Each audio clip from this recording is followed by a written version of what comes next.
Hi, I'm Tim Takis, one of the partners at Takis McGinnis Elder Care Law. When people get married late in life, the glow of love can often blind them to important estate planning matters. If you're in your 50s or older and you're considering tying the knot, here are 5 things to think about before you do.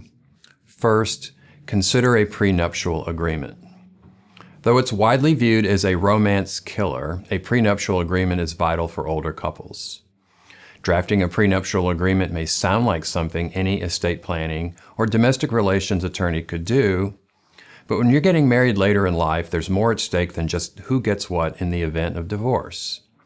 The attorneys designing your agreement should consult with an elder law attorney who will be familiar with the needs of older couples. Without this expertise, general practice attorneys often overlook matters that need to be covered in the agreement, such as who pays long-term care costs, and whether property can be gifted to children or other heirs. Second, think about long-term care. Nearly 3/4 of the people turning 65 today will need some type of long-term care services before they die. If that happens to you, and odds are it will, who will pay for that care? If you opt for a prenuptial agreement, the document should include language about who's responsible for long-term care costs. The agreement might state that you and your spouse are both required to get long-term care insurance if possible, and use your own funds first to pay for your own care. Several years ago, a man came into our office. He was in his 80s. He had married his second wife later in life. Shortly after the wedding, his wife gave her property to her children. He didn't think anything of it. A few years later, after his wife had developed Alzheimer's disease, he realized that he had a problem. The property that his wife had given to her children was no longer available to help fund her long-term care expenses. Her children weren't interested in returning the property, so he would have to foot the bill using money from his own estate. Naturally, his children were not happy about that. This sad scenario happens all the time, and it's the source of bad blood in blended families. Third, don't jeopardize your income streams. If you're receiving Social Security, a VA survivor's pension, or alimony income, remarriage may affect that income. For instance, if you're a widow getting a VA's survivor pension, you could lose that income by getting married. If the new marriage ends in divorce, you're not likely to get that VA pension benefit back.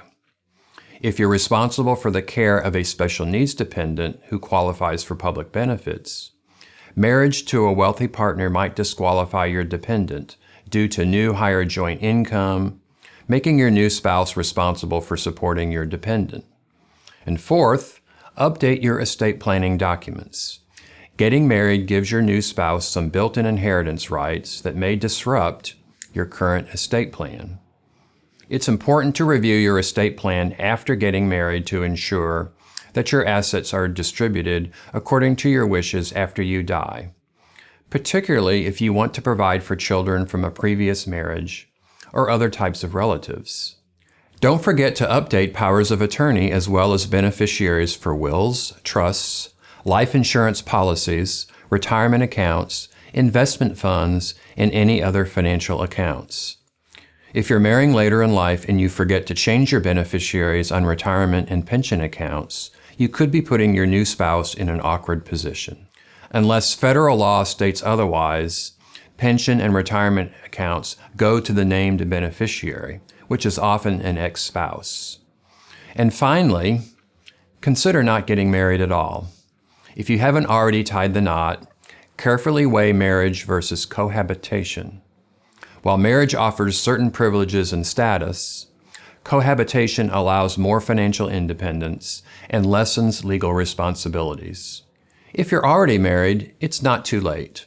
Though some couples opt for post-nuptial agreements and others decide to divorce, taking legal action isn't always necessary. For most couples, a heartfelt conversation about these issues, followed by a visit to an elder law and estate planning attorney, will pave the way for a happy later in life marriage without the collateral damage.